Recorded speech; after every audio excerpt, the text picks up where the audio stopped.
Interesting to see how those teams operate. They have very flat organizational structures.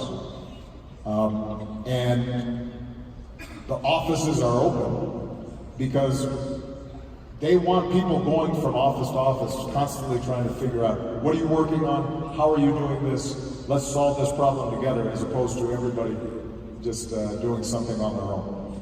But I will say this, if countries don't make this investment now, and they think that they can employ their young people in manual labor, then they're probably going to start seeing more and more unemployment, social frustration. Eventually that's going to lead to political issues, because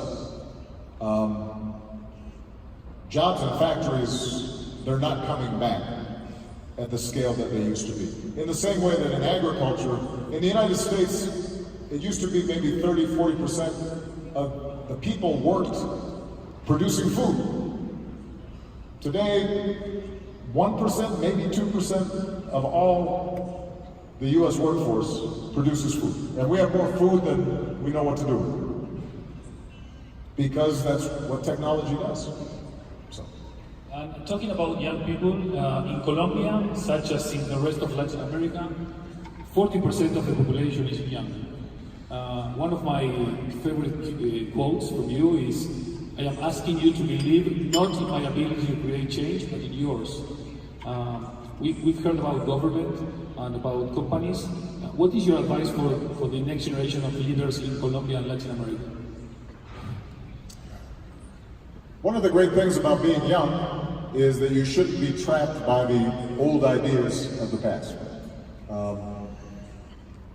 You can see the world in new ways. You're not trapped by this idea that, well, that's how we always did things. And I want young people to trust those instincts in their own power and their own ability to reimagine their societies, reimagine businesses, reimagine how politics can work. Usually the advice I give young people is that if you want to be a leader, the most important thing is to recognize that very few people accomplish great things by themselves.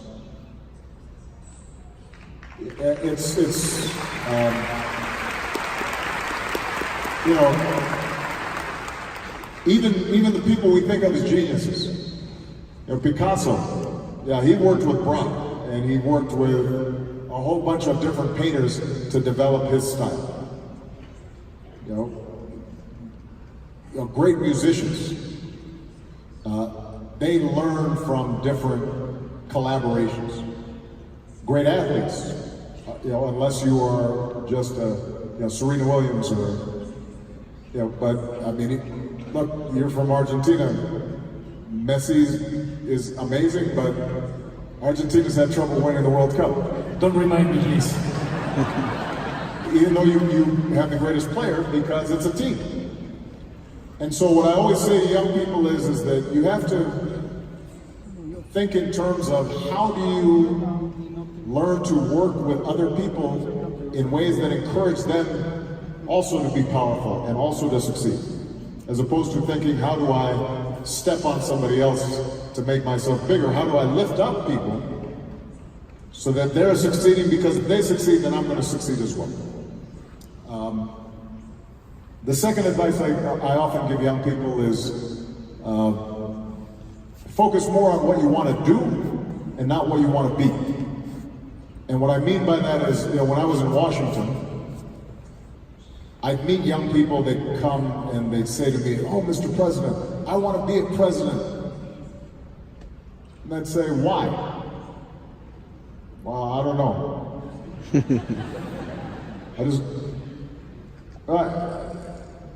But I think that that's true in politics, it's true in business.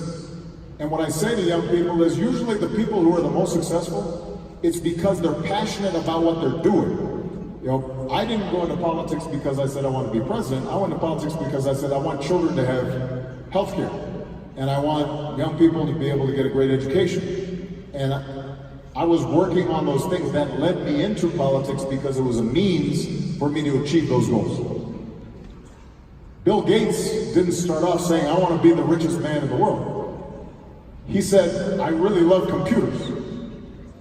And he worked to try to create software that would revolutionize how we consume information. The byproduct was that he built this amazing company and became extraordinarily wealthy. So, thinking in terms of how, what is it that you want to accomplish? What are you most interested in and passionate about, and investing your time and passion and energy into that, I think is most important. And then, the last thing I say to young people is you better work hard. Because, you know, the truth is that, and I tell this to my daughters, so this is the same advice I give to my girls. I said, I don't care what you love, what you care about.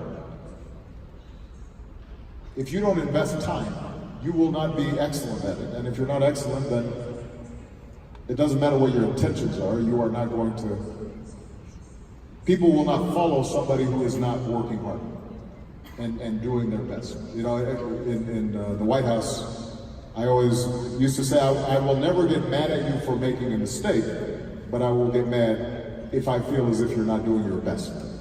And I think that is and you lead by example.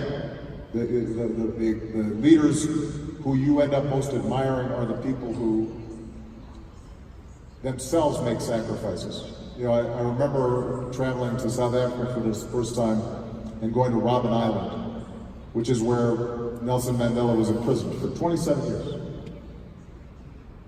And you would hear stories, including from some of his colleagues who are still alive. They would tell me about what it was like being a prisoner with Mandela.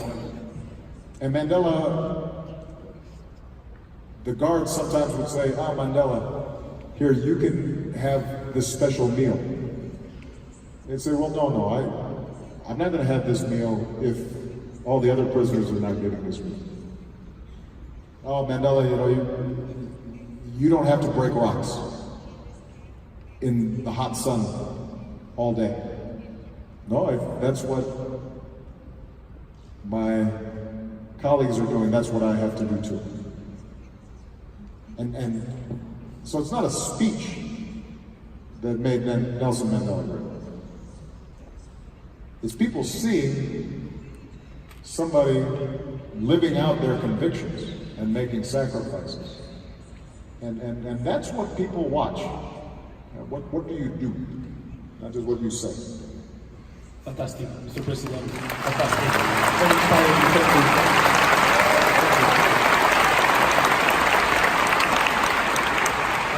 You have just mentioned your daughters, Sasha and Malia. How would you describe the world you imagine for them? Well, look, I am always optimistic, and I tell my daughters that as difficult as things seem today, and I think we watch the television, we read the newspapers, and we say, we have so many problems around the world. There's war, and there's conflict, and there's racism, and there's environmental catastrophe, and crime. And I said, but the truth is, if you looked across history, and you had a choice, when do you want to be alive? And you could be alive at any moment in human history, and you didn't know ahead of time who were you going to be. You didn't know whether you would be a man or a woman. You didn't know would you be rich or poor, what country you lived in. What moment would you choose? You would choose today. Because as bad as the news is sometimes, the world has never been wealthier. It has never been healthier. It has never been better educated. It's never been more tolerant of people's differences than it is today. And so that's a reminder that we should stay optimistic, because what's something Dr. King once said, he said, the arc of the moral universe is long, but it bends towards justice. And I believe, I have faith in the human capacity to solve problems and to use our minds and to rise above our petty conflicts. But it requires us using our minds. And sometimes we don't do that. So when I think about the world for my daughters, I want a world in which we take climate change seriously, because the planet's getting warmer, and that's going to affect people around the world. And there's no escaping that. And that is science, and it is fact. So I also want a world in which people believe in facts and science and not just opinions. One of the problems I see in the internet is people read anything, they say, oh, this must be true. And I think that's a very dangerous thing. I've often quoted a politician in the United States who once said, you are entitled to your own opinions, but you're not entitled to your own facts. Some things are true and some things are not true. And sometimes politicians, they just say whatever comes into their heads, and that may work for a while, but eventually truth catches up. So you can deny that the planet is getting warmer, but eventually the sea is going to be 3 feet or 4 feet or 5 feet higher. And I don't want to leave that to my children. And finally, I want a world in which we have overcome our tendency as humans to look at people's differences rather than to see what we have in common. I mean, the fact that with everything that we know, we still judge people based on the color of their skin or their gender or their religion makes no sense, because of what we know about the universe. We are this tiny little dot that is circling around one sun out of billions of suns. And the idea that my hair is curly and yours is not makes a difference. Makes no sense. That can't be true. And so if we're organizing our society or our politics around those superficial differences, then we're making a mistake. And I hope for a world in which we recognize each other's common humanity. Because parents in Colombia want the same thing for their children as parents in the United States, as the same thing as parents in India. They want their children to be healthy. They want them to have opportunity. They want them to be able to work hard and make something of their lives. They want them to be safe.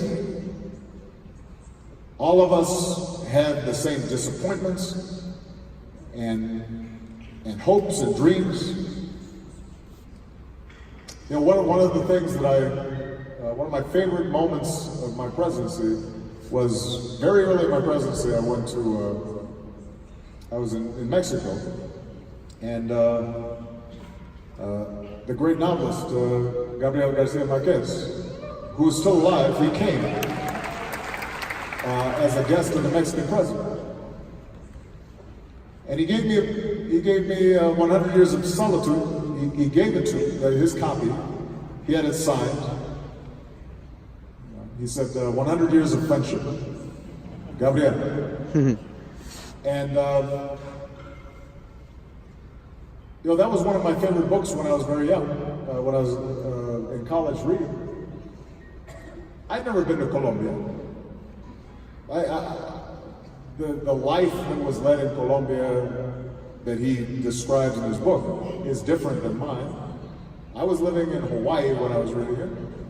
And yet, because we are the same, deep down, I could read that and it could speak to my spirit.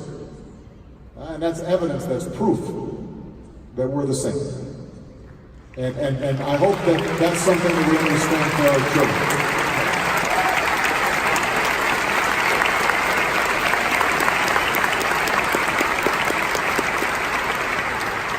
Unfortunately for all of us, we are reaching the end of this unforgettable conversation. Time flies, I'm sorry. It's a fact, it's not my opinion. You have more than 6,000 people here and other hundreds of thousands seeing us or listening through social media from Colombia and Latin America and the world that would love to change the world, but they don't know how. These last minutes, we would appreciate the final message from you to guide them towards their goal. Please, Mr. President. Start now. If you want to change, start now. That's my main message. It's the message I give my daughters, it's the message I give my staff, it's the message I give myself. I mean, every day you wake up, there's something you can do better. There's someone you can treat kinder. There is some contribution you can make in your community. There's somebody who is disadvantaged that you could help. And so in that long journey towards having an impact, the first step is always the one that makes the biggest difference. And I think so often we tell ourselves we want to do something, but we always think that, okay, there will come a time when I'm going to do it. Start now. And if you start now, I promise, with all the talent and ideas that are in this auditorium, not only can you change Colombia, but you can change the world. Thank you very much, everybody. Thank you.